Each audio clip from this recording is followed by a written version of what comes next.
మరి మహేష్ బాబు గారిది ఒక చిన్న ఇష్యూ నడుస్తుంది. సాయి సూర్య డెవలపర్స్ వాళ్ళు ఇలా మోసం చేశారు అని చెప్పేసి. సో ఇది ఎంతవరకు కరెక్ట్ అంటారు? నేను మార్నింగే చూశాను న్యూస్, ఏదో ఈడీ మహేష్ బాబు గారికి నోటీసులు ఇచ్చారని. మహేష్ బాబు గారు ఈరోజు ఆయన ఒక పాన్ ఇండియా హీరో. ఎందుకు వీళ్ళు సినిమా వాళ్ళని టార్గెట్ చేస్తారో నాకు అర్థం కావట్లేదు. ప్రతి ఒక్కరూ లేచిన వల్ల సినిమా వాళ్ళని టార్గెట్ చేయడం మంచి పద్ధతి కాదు.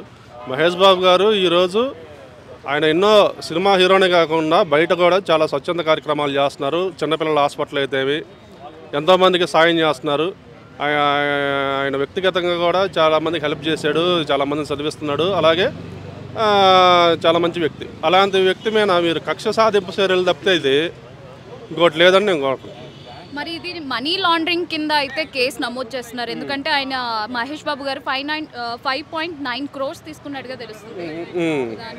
ఇప్పుడు అక్కడ దానికి యాడ్ ఇచ్చినందుకు మరి వాళ్ళు ఎంత మాట్లాడుకున్నారో తెలియదు. ఇప్పుడు ఒక సెలబ్రిటీ అన్నాక వాళ్ళు కోట్లలోనే తీసుకుంటారు. ఇప్పుడు తప్పులేదు దాంట్లో. ఇప్పుడు ఒక సినిమా, ఇప్పుడు మహేష్ బాబు గారు సినిమా తీస్తే ఎంత తీసుకుంటారు? ఇప్పుడు 20 కోట్లు 30 కోట్లు ఉండిద్ది కదా. ఇప్పుడు ఒక్కొక్క హీరోకి ఆ లెవెల్ బట్టి అమౌంట్ ఉండిద్ది.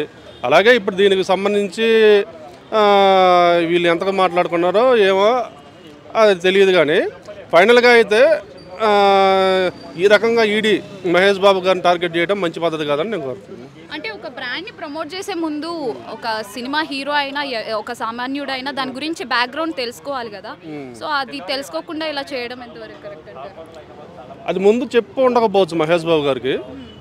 ఒకవేళ దాంట్లో ఏదైనా ఇష్యూ ఉంటే మహేష్ బాబు గారు తొందరపడేవాళ్ళు కాదని నేను అనుకుంటున్నాను. మరి ఇక్కడ ఎవరిది తప్పు అన్న, సంస్థదా లేకపోతే మహేష్ బాబు గారు? అంటే డబుల్ రిజిస్ట్రేషన్ చేశారు వాళ్ళు ప్రతి ప్లాట్ అవన్నీ. ఇప్పుడు ఒకటండి, ఇప్పుడు అక్కడ లోపల డబుల్ రిజిస్ట్రేషన్ జరిగిందా, ట్రిపుల్ రిజిస్ట్రేషన్ జరిగినది అనేది లోపల సంస్థ లోపల తెలియాలి.